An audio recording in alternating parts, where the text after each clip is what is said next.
La importancia de la filosofía mexicana implica necesariamente una respuesta también basada en la reflexión filosófica. Como todos sabemos, la filosofía es una práctica inherente al ser humano desde la perspectiva que deseamos, buscamos, anhelamos el saber y constantemente estamos haciéndonos preguntas, estamos ejerciendo nuestra curiosidad y el asombro.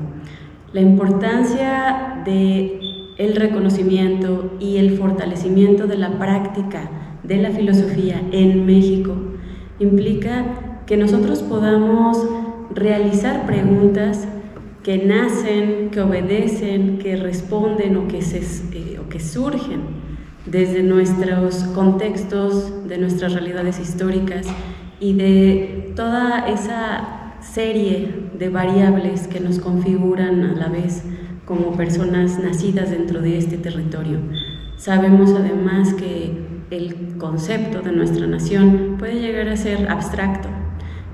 Podríamos no hablar de lo mexicano, sino de las experiencias mexicanas. México es un territorio megadiverso, no solo en términos naturales, sino por supuesto culturales. No es la misma experiencia de vivencia que tenemos en el norte, en el centro, en el occidente, que siguen siendo categorías que intentan caracterizar aquella compleja y extraña criatura que somos los mexicanos, las mexicanas. Entonces hay una necesidad en reforzar estas preguntas, pero también estas respuestas, y saber que también se filosofa en español y se filosofa desde y para lo mexicano. Definitivamente es una tarea cotidiana el que tenemos como estudiantes de filosofía, repensar estas problemáticas que no simplemente deben ser integradas desde lo diferente, desde la afuera, sino que son preguntas y deben ser respondidas desde la experiencia y la vivencia de lo mexicano. Me gustó el título que le pusieron a esta mesa, Filosofía Mexicana y no Filosofía en México, como si fuera algo que nos trajeran y entonces aquí nada más nos movemos según lo que allá en otras partes, principalmente en Europa, se vive. Cuando hablamos de filosofía mexicana, hablamos de la tradición filosófica más antigua de toda América. Mientras que en Tripetío, Atacámbaro, Michoacán, en 1940 se da la primera clase formal de filosofía por Fray Alonso de la Vera Cruz, de lógica, por cierto. Todavía estaban pastando bisontes en lo que ahora es en Nueva York. Y es una larga tradición, no solamente académica, sino de acción. La filosofía mexicana ha sido una historia de una tradición de pensar y actuar. Y un pensar y un actuar que ha contribuido a construir este país en términos humanizantes, porque se puede construir a partir de la injusticia. Valga la redundancia, ¿no? Pareciera contradicción, pero se puede construir un sistema tiránico. La filosofía mexicana no. Nos ha ayudado a ir construyendo un México que da dos pasos para adelante, uno para atrás, o se cae. Decía un profesor que tuve que quería mucho, Guillermo Rocha Díaz, así lo decía, yo hablo como le hablaba. La humanidad está peda, se va para adelante, se cae, se resbala, camina bien rápido, después se cae. Pero la filosofía mexicana nos ha ayudado a que los pasos que damos cuando estamos con ella sean hacia adelante. Desde esos Tlanatinime o sabios, los que sabían algo, aztecas, el más grande de Nezahualcóyotl, por cierto, que llevaba a la gente la flor y canto, la poesía, a reflexionar sobre su propio rostro. Un Fray Bartolomé de las Casas, que valiéndose de la filosofía, la teología y el derecho, echó a andar la pluma para defender la dignidad de nuestros padres indígenas. Y todavía los dominicos allá están en esa misma lucha y esa tradición.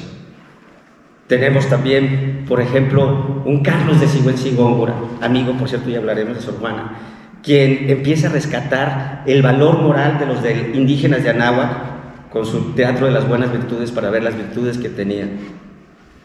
Unos jesuitas del siglo XVII que con su pensamiento ya con aire ilustrado ponen el germen para que Hidalgo, Allende tomen esas ideas libertarias y nosotros dirijamos nuestro propio pueblo. No se diga aquellos grandes liberales del siglo XX, que son la base para la libertad de pensamiento, la libertad de acción, como es el doctor Mora.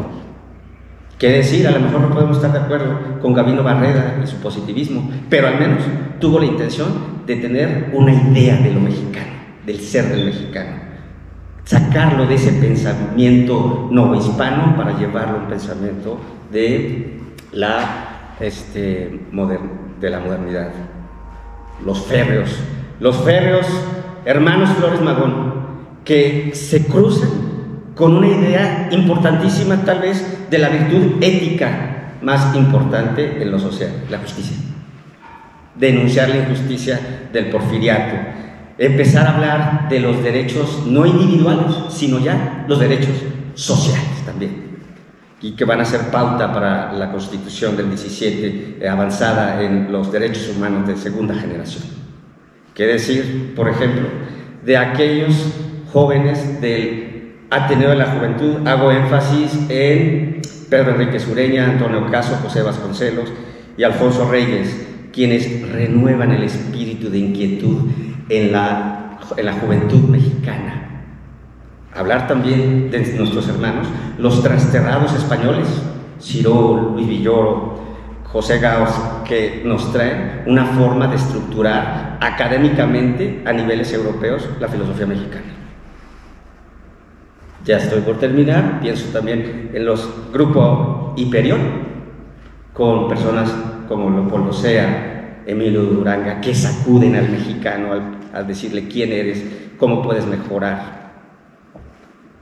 Y tenemos también todos aquellos que contribuyen a la teología y la filosofía de la liberación, como Enrique Dussel, para dignificar las injusticias que se dan contra los más oprimidos. Por último, un Luis Villoro con sus últimas reflexiones, ya en esta trágica llamada anteriormente, que todavía tenemos secuelas, guerra contra el narcotráfico, nos plantea: la justicia en México no se va a crear a partir de todos somos iguales, nos sentamos y acordamos las cosas, como esa idea de John Rawls. No, aquí en México no somos iguales, aunque queramos o no, está uno más poderoso que otro. Tenemos que construir nuestro nuevo sistema de justicia a partir de la realidad más doliente de esta guerra, que es la sangre de aquellos que están perdiendo la vida. Eso es la filosofía mexicana, una tradición de ideas que se mezclan con la realidad. A veces la realidad es tan exigente que le dice a la filosofía: ven, dime algo. Y ahí va. Es poner, como diría, cierro con esto, como diría el filósofo del PRI, el último que tuvo, Jesús Reyes Heroles, es poner la idea en acto, en la plaza pública. Sentámonos honrados y orgullosos. Tenemos la tradición filosófica más antigua de toda América y que tiene no solamente una calidad teórica, tiene una calidad moral profunda, porque ha hecho y aportado para que este México cada vez esté siendo mejor. Sor Juana no es una casualidad, no es un accidente de la historia. Sor Juana es consecuencia de su época. Para ello tenemos que comprender, uno, que la Ciudad de México en el siglo XVII era tal vez la ciudad más cosmopolita de todo el mundo. Hay que recordar que el eje que querían al principio Cristóbal Colón era una línea directa a China, porque China fue y es y va a ser el centro económico mundial. China en el año 0 tenía ya 60 millones de habitantes. Y entonces nada más que les da una sorpresa a los españoles, se les atraviesa América, pero no nada más se les atraviesa América, sino ahí hay harta plata. Y entonces, ¿qué pasaba? Salía de Cádiz el barco, a veces llegaba a La Habana, de La Habana a Veracruz, de Veracruz a la Ciudad de México, ahí se acuñaba el dinero y después se iba a Acapulco, se montaba un pequeño puerto y salía la nao de China y regresaba. Entonces había gran riqueza económica. En la Ciudad de México podías oír al mismo tiempo hablar alemán, italiano, francés, y podías oír zapoteca, mixteco por todo lo que se vendía. Y negocios que se hacían. El mercado del Parián era totalmente el mercado donde encontrabas todas las cosas en ese entonces del mundo. Esa riqueza material también se reflejó en una riqueza cultural. Una riqueza cultural y académica en la cual la Real Pontificia Universidad de México, que se inaugura en 1535, tiene una impresionante y muy fuerte calidad académica, al grado de que una vez vino rápido Eusebio Quino y Carlos de Sigüenza y Góngora dijo: los cometas no causan tantas cosas prejuiciosas que dicen que el niño te va a salir feo y todo ese tipo de cosas, ¿no? Y puso a decir esas cosas, y Eusebio Quino, que venía de las mejores universidades de Alemania: no es cierto, sí causan cosas así de brujería. Pues le puso una sacudida a Carlos de Sigüenza, que hasta se enojó, y yo creo que mejor se fue al norte a hacer vinos, ¿verdad? El padre Quino. Pero eso habla de la gran calidad, y Sor Juana es parte de ello. Además, las monjas de aquel entonces, y lo estábamos discutiendo en clase, me dio algunos datos interesantes Fray Gerardo. Las monjas de aquel entonces, pues había de dos tipos: las adineradas y los no adineradas. Las adineradas, por ejemplo, daban un dote de 100,000 pesos, ahora como 14,000 pesos. De 14,000 pesos, ahora como de 100,000, donde decía: pues yo me quiero ir acá de monja, pero me van a dejar estudiar y todo y demás. Sor Juana era de ese tipo. Es más, primero no estuvo a gusto por las exigencias en el convento de las Carmelitas, que dio su dote de 14,000, y dice: pues yo me voy a las Jerónimas para que me dejen pensar y poder tener hasta 2 sirvientes, ¿no? Y en ese entonces las monjas tenían sus bibliotecas, discutían entre ellas. Hubo una que fue bien brava, que se llamaba Sor Elena de la Cruz, de un siglo antes, que se empezó a discutir cuestiones teológicas hasta que el obispo de México le dijo: ya párale, está ahí, ¿no? Y también eran mujeres banqueras, y entonces pues el obispo pues tenía que quedar bien con ellas, si no, ¿quién les prestaba el dinero? No en vano se da un diálogo de la Sor Filotea, que es el obispo de Puebla, con Sor Juana. Entonces, Sor Juana es producto de su época, no es el accidente que nos han querido poner. Es alguien producto de unas monjas, unas religiosas, que se dedicaban mucho a lo intelectual, que se dedicaban mucho a lo comercial. El Concilio Vaticano II cambió mucho esas cosas, que después ahorita no es el término, pero entonces no es algo casual ella. Ella, rápido digo, nace en Nepantla en 1648, dice su primer biógrafo, Diego de Calleja, jesuita, y se descubre en 1952 su acta de bautismo, y dice que es en 1651. La segunda fecha es más viable, porque tenía una hermana menor que casi consideraría en la misma edad, de 1648. Nos une a ella algo: su hermano menor Francisco fue dominico, no sé si también conocían eso. Aprendió a leer a los 3 años, ¿verdad? Hay niños ahorita de 7, 8 que dices: no, hijo, no saben leer, y por los papás, pues, no por ellos. Tiene también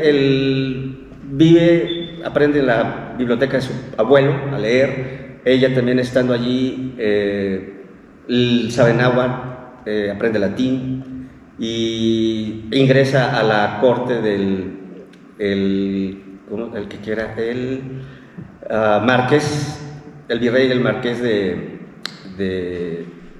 Moncada, algo así me parece, y el marqués de Mancera, y es y eso lo vamos a discutir al rato. Su mecenas es la virreina Leonor de Carreto, y todas las cosas que no nada más infundadas, no, verdaderamente filosóficamente intrascendentes, producto de una visión patriarcal machista que al rato discutiremos, ¿verdad? Tiene obras importantes. Ella escribe poesías en redondillas, en varios tipos.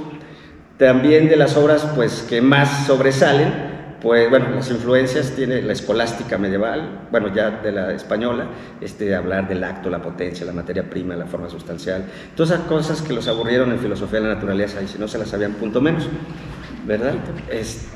Y sabía también la literatura barroca, muy adornada de la época, el neoplatonismo, es ir de la materia, del humano a las cuestiones espirituales, el modernismo, que no la filosofía moderna, como una actitud de buscar lo nuevo, Y el hermetismo, que es una especie como de pensamientos filosóficos religiosos extraños, hacen referencia a Hermes Trismegisto y que hablan sobre el yo interior, el hombre como un microcosmos, parte del macrocosmos, la búsqueda de la verdad, del día, algo así, algo semimístico, ¿no? Sus pensamientos, ideas principales, yo elegí 4, el Divino Narciso, que es un auto sacramental, para exaltar la grandeza de la Eucaristía, y mezcla ahí personajes bíblicos con personajes de la cultura azteca como Huitzilopochtli. Quiero aquí hacer una cosa muy importante, que tal vez es una de las principales fallas actuales de la filosofía mexicana, que es actividades como las obras de teatro, como los autos sacramentales o los villancicos que hacía ella, eran formas de divulgación.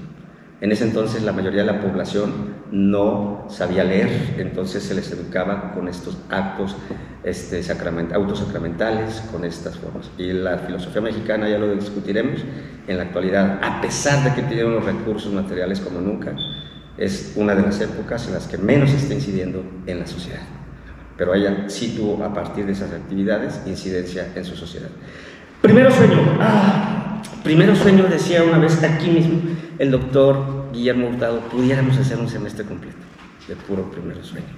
Es un texto, yo difiero en algunos, que es de inspiración neoplatónica, que el neoplatonismo es una corriente que ya los que vieron que el ser, la tradición del ser es más real en cuanto menos cambia, y el primero es Parmenides, el ser es uno en cantidad, no en identidad, uno siempre identifica a sí mismo. El neoplatonismo, por ahí va también Platón, donde lo más ínfimo es la materia, y entonces hay que subir a las cuestiones del alma, al alma del mundo, a la inteligencia, hasta el ser. Es este proceso que ella nos habla con una finura de escritura en la cual me da a mí una sorpresa, que es el conocimiento pleno, total, tiene problemáticas, pero se da, la inteligencia puede ser equivocarse, pero lo más importante es despertar los sentidos. Entonces es muy pulcro eso. Tenemos la famosa respuesta Sor Filotea. El obispo Manuel Fernández de Santa Cruz, Sor Filotea, no, las mujeres nada más deben de dedicarse a cuestiones ahí de fe, someramente, y ya. Sor Juana, no, tenemos derecho a aprender de todo. Es más, si aprendemos de todo, las cuestiones de fe las podemos sustentar más. Pequeño paréntesis. Sor Juana, en el sentido actual, no es feminista. Entendido el feminismo con nuestros movimientos ético-sociales políticos que buscan ganar derechos. Tan solo por una razón muy sencilla. El Estado moderno, como hoy lo conocemos, no estaba en tiempos de Sor Juana. Y el feminismo en mucho surge, lo corregirá aquí la doctora, de estos nuevos estados que salen de la Revolución Francesa, que otorgan derechos a los ciudadanos, pero no a las ciudadanas. Entonces, ahí tenemos a Olympe de Gouges en su Declaración de los Derechos de la Mujer y la Ciudadanía de 1971, y Marie Wollstonecraft de la Vindicación de los Derechos de la Mujer un año después. Pero en que no sea feminista en estos términos, Sor Juana es súper consciente del patriarcado que vive en su época y de su opresión. Y su opresión tanto como sistema, no la dejaron ir a la universidad, y también como individuos que lo materializan, como este obispo de Puebla que le dijo: ustedes dedíquense. Y no en vano, y yo creo que todas las mujeres lo saben, nada más que no lo dicen en voz alta porque van a decir: ¿cómo discutir con estos necios? Y tienen razón. Y bueno, no en vano, hombres necios que acusáis a la mujer sin razón. ¿Por qué? Porque es una denuncia del patriarcado que estaba ella. Y ella, pero eso no implica que tuviera una relación belicosa con los varones, porque también tuvo relaciones positivas. Yo diría que las más. No, faltaba ahí el obispo machista, y no van a seguir faltando, ¿verdad? Que les corre más rápido la lengua que el entendimiento. Y ella, por ejemplo, tenía una relación filial muy fuerte con su amor filial de su abuelo, con el marqués también. Tenía una relación de amistad personal y colaboración intelectual con Carlos de Sigüenza y Góngora, otro de la época. Y se menciona que también se llevaba muy bien con hombres y mujeres náhuatl que vivían en su zona. Entonces no pensemos a una mujer enojada y todo, ¿no? Es una mujer alegre. Y ya cuando se le topaba un machista patriarcal como pues ella tenía, eso sí, siempre les contestaba, a veces de manera explosiva, como este hombre de esos que acusáis a la mujer, a veces de manera sutil, como la carta Sor Filotea, pero siempre con inteligencia. Pero siempre con inteligencia. Y bueno, tiene también, yo diría que, ¿por qué hablar hoy de Sor Juana? Porque Sor Juana siempre va a ser actual por una razón muy sencilla, porque toca los temas de la vida diaria. Uno de los temas que toca, por ejemplo, mucho es el tema del amor. Y díganme, ¿cuándo va a pasar de moda el amor? Habla también del deseo de conocer. Y díganme, ¿cuándo al ser humano como especie se le va a acabar el deseo de conocer? Que recordar es cómo comienza el libro primero de la metafísica de Aristóteles: todo hombre por naturaleza apetece saber. Traducido al mexicano, digamos, todo hombre por naturaleza le interesa el chisme, ¿verdad? Pero entonces ella habla del deseo de conocer, del amor, de la fe, del conocimiento, todos estos temas que siempre van a ser vigentes. Por eso hoy y mañana también va a seguir siendo vigente Sor Juana Inés de la Cruz, así que nunca va a ser inoportuno hablar de ella. Ella es la filósofa Graciela Hierro Pérez Castro. Falleció en el 2003, nace en 1928 y es una figura muy importante para la filosofía en México y en específico para la filosofía mexicana hecha por mujeres. Por favor. Bien, ella tiene el honroso título de ser considerada esta pensadora que atrae a nuestro país la teoría o el pensamiento filosófico feminista en el 79. Ella funda el Seminario Interdisciplinario de Filosofía de Educación y Género en la UNAM, el Programa Universitario de Estudios de Género, que pasó de ser programa a constituirse como un centro de estudios de género, que actualmente pues está vigente. Además, en el 78, ella funda la Asociación Filosófica Feminista, afiliada al organismo internacional Society for Women in Philosophy. Esta es una asociación que sigue operando y obviamente tiene en esta época, en el 78, pues enlaces en Estados Unidos, Canadá o Argentina. Y como les comentaba, es fundadora de este programa universitario de estudios de género. Siguiente, por favor. Ella nos confiesa en uno de sus libros las razones por las cuales le interesó estudiar filosofía. Y justamente también hace este énfasis en el deseo, casi como Sor Juanino, de conocer e ignorar menos. Ella realiza sus estudios de manera sosegada, esto por el motivo de que ya era madre de 5 hijos a la hora de iniciar sus estudios, pero esto a la vez le permitió elegir con mucho cuidado los seminarios, las materias que ella deseaba cursar y aprobar, de tal manera que podemos revisar dentro de su historial académico justamente estas influencias, de qué filosofías o de qué profesores ella pudo formarse para justamente después llegar con su propuesta filosófica. Entonces tenemos una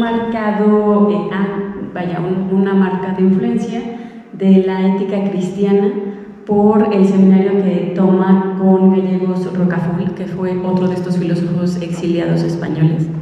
También está la axiología formal por Robert Hartman, que es este centro de axiología formal sigue en funciones en Estados Unidos.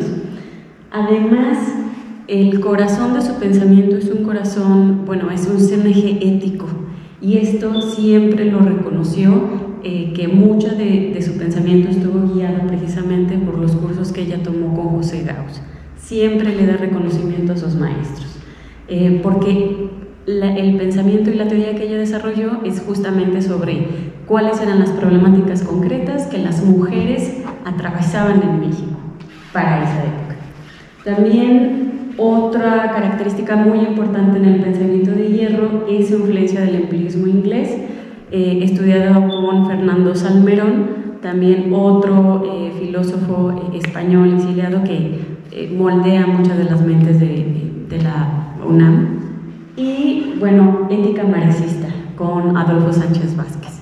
Entonces hay que notar que tenemos línea ética, tenemos una línea de pensamiento económico con dirección al marxismo. Por lo tanto, sí eran parte de su interés hablar de la justicia social, hablar de las deudas, hablar de estas estrategias para saldarlas de la mejor manera posible. Bien, entre las obras que escribe Graciela Hierro, ella se titula de la licenciatura y de la maestría en filosofía con una tesis acerca del utilitarismo inglés. ¿Y por qué del utilitarismo? Es muy frecuente encontrar estas declaraciones en ella. La vida es una experiencia gozosa. Hay que buscar esta fruición y este disfrute, sí, de forma individual, pero que también nos lleve social y comunitariamente a una experiencia de gozo, de felicidad, de plenitud, de satisfacción. Y esto le parecía que el fundamento utilitarista de alcanzar el máximo bien para el mayor número de personas, le parecía que esta era una idea que perfectamente podía concatenarse en la experiencia de la sociedad para llevarnos a un mejor futuro, o sea, siempre desde una perspectiva teórica, pero que llegara a aterrizarse concretamente. Y empezaba ella a hacer la pregunta: ¿qué pasa con la experiencia de las mujeres mexicanas? Iniciaba a describir que la mujer en México es una mujer que deja de ser para sí misma persona y que es una experiencia de ser una persona volcada hacia los demás, hacia el afuera. La educación formal, es decir, la proveniente de la escolaridad, y la informal, es esta educación que está plagada en la cultura, en nuestros tratos sociales, etc., es un mandato que tiene dominadas o ha tenido dominadas a las mujeres para que sean estos seres desprendidos, caritativos, cuidadores, pero siempre en relación a algo diferente de ella. Y este tipo de reflexiones, por supuesto que también las tiene apoyadas en la magnífica Rosario Castellanos y en Simone de Beauvoir. Podríamos decir que a través de la obra de Graciela Hierro hay una aproximación muy amable al lector, quizás que no esté entrenado en el pensamiento filosófico y que le pueda llegar a ser difícil la lectura de Beauvoir. A través de Graciela Hierro puede aterrizar ese contenido nuevamente occidental, pero aterrizando a las condiciones que han perfilado a la experiencia de las mujeres en México tradicionalmente. Entonces, en esta obra, Ética y Feminismo, ella justamente habla acerca de cómo vamos a acceder a esta justicia y a la autonomía de género. ¿Cuáles serían estas acciones concretas que nos van a proveer de una justicia histórica que a las mujeres se les ha denegado por el sistema patriarcal, o sea, el machismo como sistema? Hemos conocido todas estos hechos históricos, que la mujer tenía negada el acceso a la educación, no tenía derechos políticos, es decir, no podía ser sujeto de elección política, ni ella misma ejercer el sufragio, etc. Y entonces lo que ella hace es, hay que recuperar y hay que brindar para las mujeres actuales estos mecanismos que les puedan ofrecer justicia de lo que las ancestras nunca pudieron conseguir.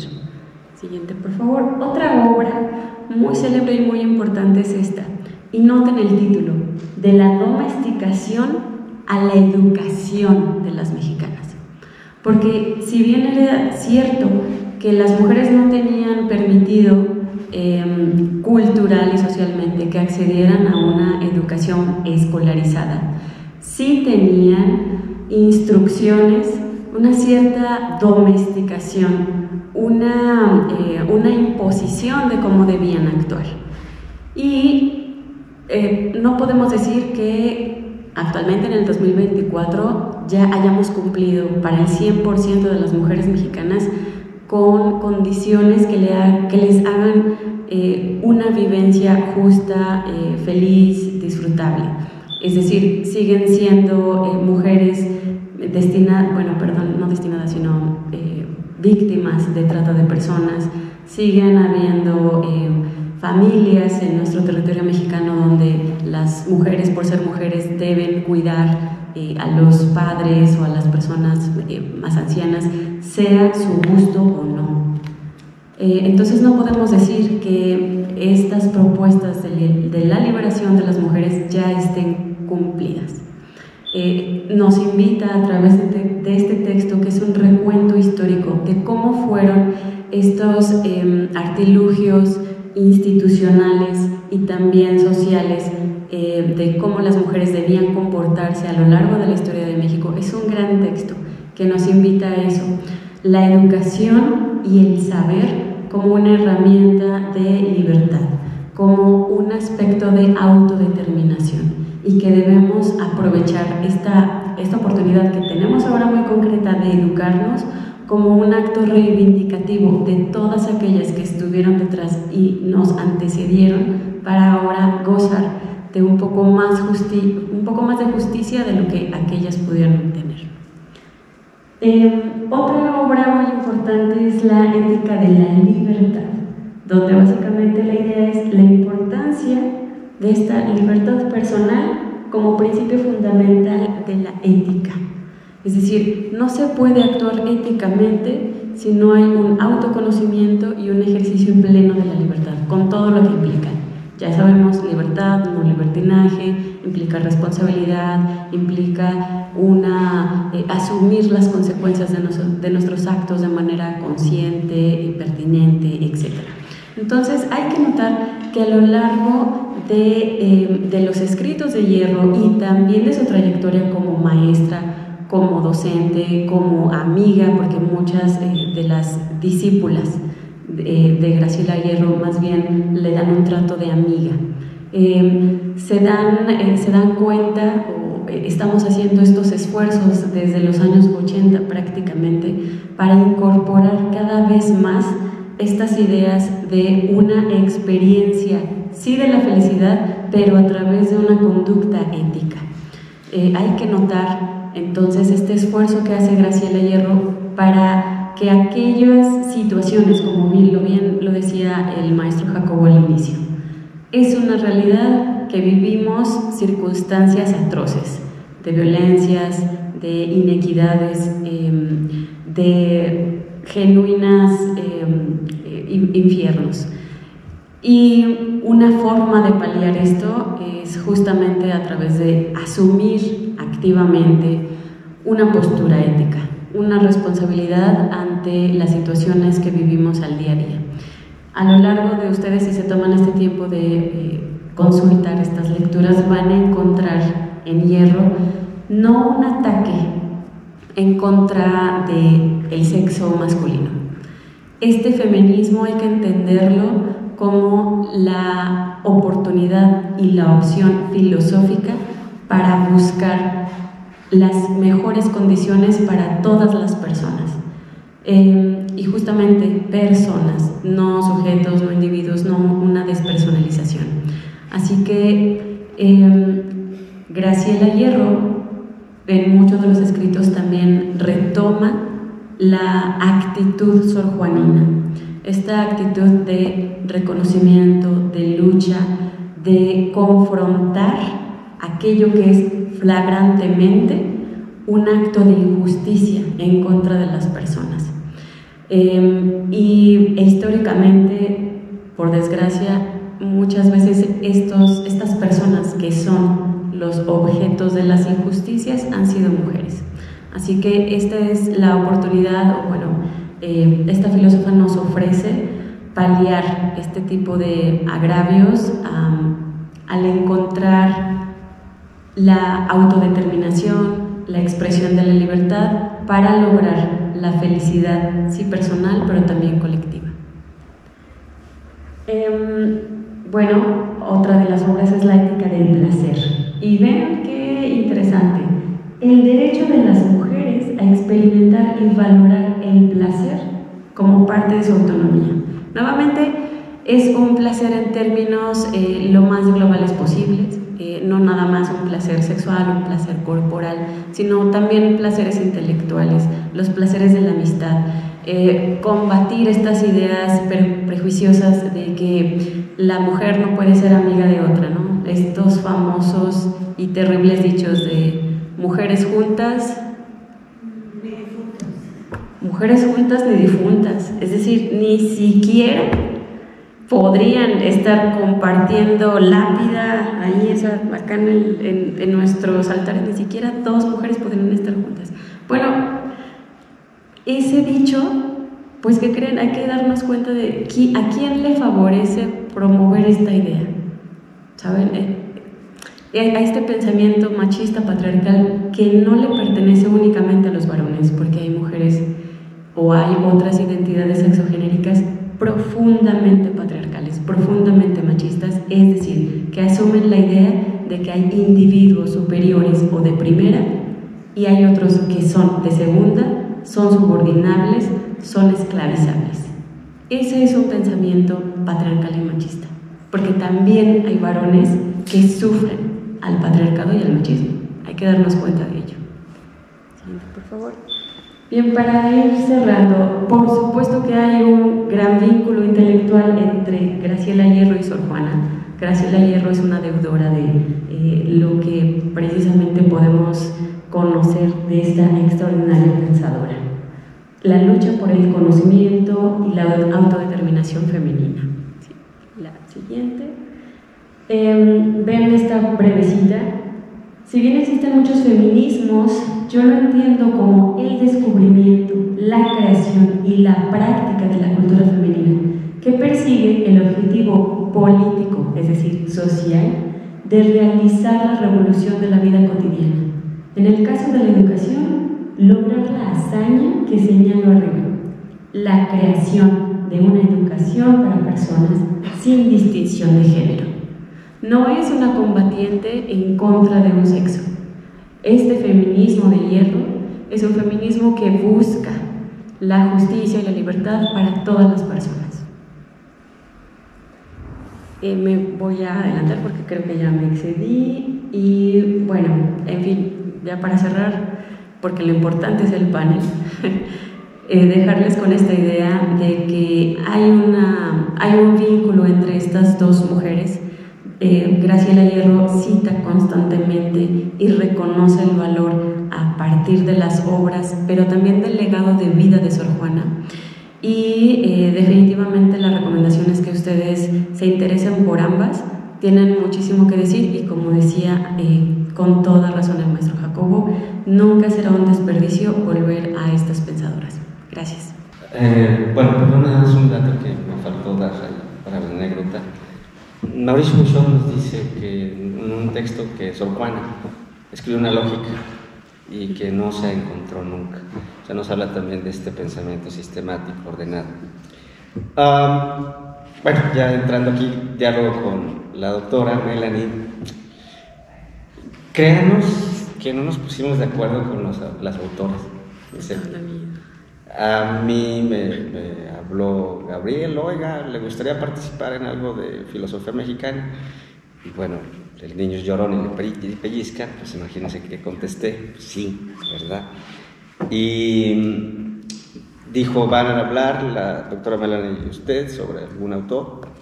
Es más, no dijo autor, dijo un autor. Es la tradición, pues. Y escojan. Y yo ya tenía deuda de hablar de Sor Juana públicamente. Tenía deuda porque es alguien que me ha impactado mucho desde joven prácticamente. Ahora que me toca la materia de filosofía mexicana, también la toco y es una de las clases más dinámicas en ese tema de ella, con cartulinas maromas, todo lo que se pueda hacer. Y le tenía una deuda a ella, pero, doctora, ¿usted cree que fue casual que escogiéramos filósofas y no filósofos? Qué interesante pregunta. Al contestar la invitación muy amable del centro, a mi mente llegó en automático el sugerir una filósofa, porque es una de las actividades que tenemos como deuda. Nosotros, como estudiantes de filosofía, tenemos que trabajar en esta recuperación, difusión y, por supuesto, análisis de la filosofía que hemos hecho en nuestro país. Creo que fue una genial coincidencia, porque además yo también ignoraba la elección del maestro Jacobo sobre Sor Juana, pero Graciela Hierro está constantemente citando a Sor Juana a lo largo de sus obras. Y no nada más la famosa respuesta a Sor Filotea, sino otro tipo de poesías, pero no termina en Sor Juana, o sea, es su base, su trampolín para hablar de otras filosofías. Entonces, yo creo que fue una muy bella coincidencia, lo celebro. Y por supuesto que además aquí en el CEFTA todos sabemos, bueno, está esta anécdota y está la anécdota transformada en libro en la biblioteca, que el fundador de este centro fue también un apasionado y un estudioso de la obra de Sor Juana. Y ahí hay un libro. Quisiéramos saber si nos puede comentar un poco de esta obra y de su experiencia con el libro escrito por Fray Jesús García, maestro de ambos, acerca de Sor Juana. Claro que sí, y antes de retomar eso, yo nada más quiero hacer una puntualización, una hipótesis. Creo que hayamos escogido filósofas no nada más es una casualidad. Yo creo que en el ambiente nacional y mundial se respira un cambio, una revolución cultural que tiene que ver con este feminismo de milenios que ha sido muy cruel. Yo creo que hay dos grandes revoluciones culturales que van a cambiar el mundo y toda la visión del mundo en los siguientes 30 y 40 años, que es la revolución del feminismo y la revolución del ecologismo en el sentido no politizado, porque ves que se utiliza la ecología como golpeteo político. Y yo creo que esta no fue casualidad, es como un respirar en el ambiente otros aires. Entonces yo atribuyo que hipotéticamente que eso también pudo ser, ¿de acuerdo? Y volviendo al padre Jesús García Álvarez, ese sí era fuerte, ¿no? Sí, rudo, ¿verdad? Pero qué bueno, yo otra vez quisiera y que se me sacude, qué bueno, porque aprendí mucho. Sí, pues lo sacudió uno emocionalmente y intelectualmente. El padre Jesús escribe un libro de Sor Juana Inés de la Cruz, así se llama, La filosofía de Sor Juana Inés de la Cruz. Le pedí autografiado con afecto para Jacobo, y luego otro compañero. Me lo autografía con afecto para Francisco, luego otra compañera con afecto para Daniela, y así de era muy afectuoso. Era muy afectuoso, ¿verdad? Él habla, bueno, la entrada, los datos y todo, pero lo que me gusta mucho es, y que no tienen otras obras sobre Sor Juana, que gran parte del libro habla sobre el talante filosófico de Sor Juana. Talante él lo utiliza como este modo de ser, no un etos necesariamente, ya que el etos tiene que ver necesariamente con lo bueno y lo malo, sino un modo de ser humano en general, un modo de ser ante la vida, ¿de acuerdo?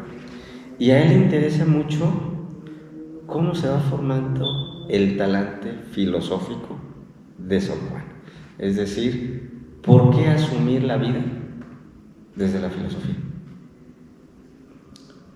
A veces la asumimos, y todos los que están aquí, yo creo que al inscribirse, la apostamos a vivir desde la filosofía la vida. Y eso tiene costos, pero tiene grandes beneficios. Tiene costos por todo un sistema antifilosófico y mientras, como se diría Heidegger, mientras más esté en el estar perdido con respecto a sí mismo, pues somos más manipulables. Y la filosofía nos llama a este talante de la libertad que mencionas y que retoma con estas responsabilidades Graciela Hierro.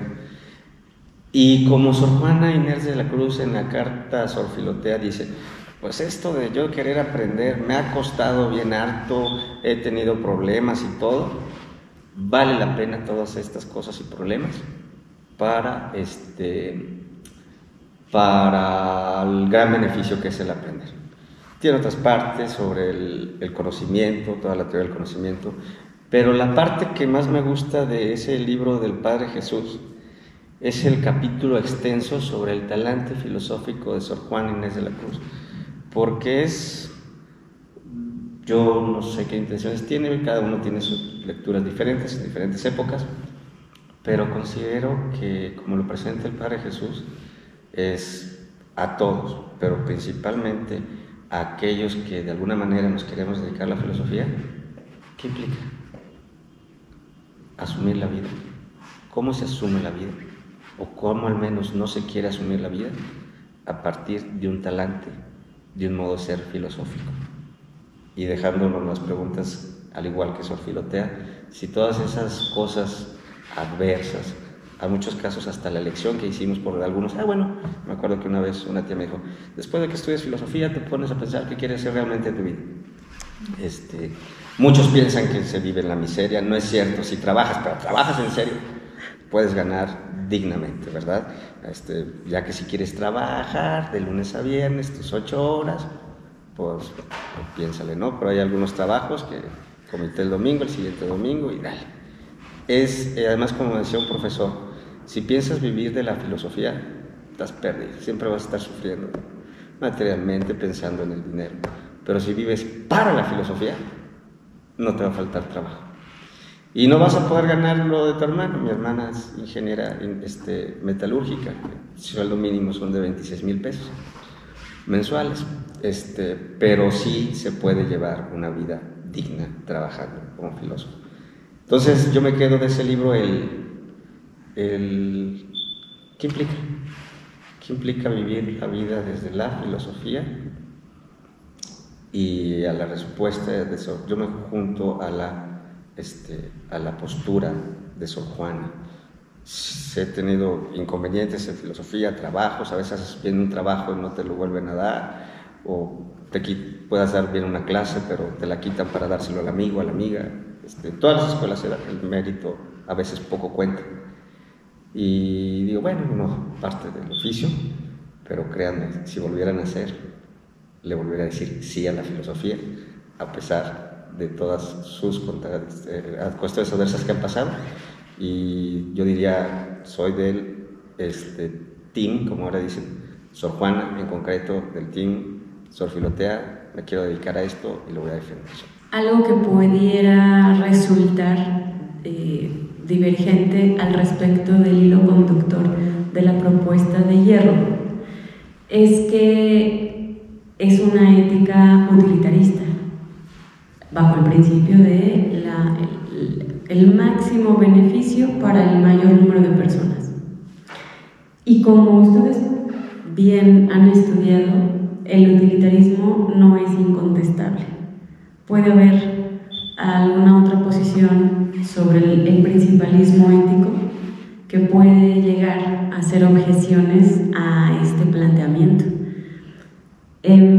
Personalmente, a mí me convence porque sostengo el casuismo, que ya en alguna ocasión hemos tenido un debate muy interesante sobre las ventajas del casuismo, pero nuevamente este utilitarismo en la ética puede tener desventajas. Por ejemplo, esto de la famosa pregunta de si el fin justifica los medios, ¿no?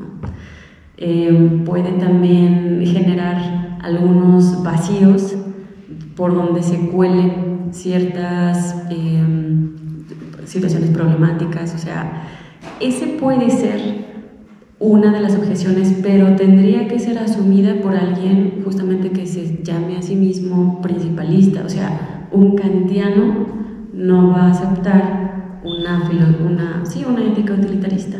O sea, son principios confrontados. Para mí tiene sentido que Hierro haya optado por una ética de estas características, porque ya que estás en el incendio, cuando uno está en medio del incendio, no se pregunta, ¿este incendio habrá sido provocado, natural? ¿Cuáles son estas grandes razones? No. O sea, si tú estás en medio del incendio, te salvas, buscas respuestas muy concretas, sales, etc., ¿no?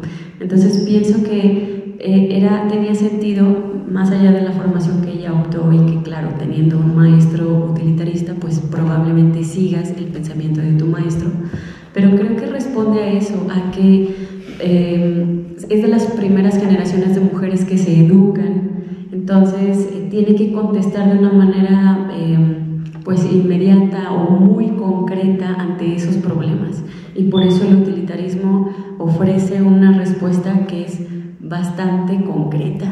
O sea, esos son los rasgos frente a una posición principalista ética. No quiere decir que una sea mejor que otra, son posiciones, y aquí depende de cada persona cuáles son sus convicciones o la brújula que elige. Pero eso podría decir al respecto una posible objeción, y que tendría que ser justificada de manera completa para aquel que encuentre que la visión utilitarista en este contexto al que responde Hierro pues puede tener estas falencias.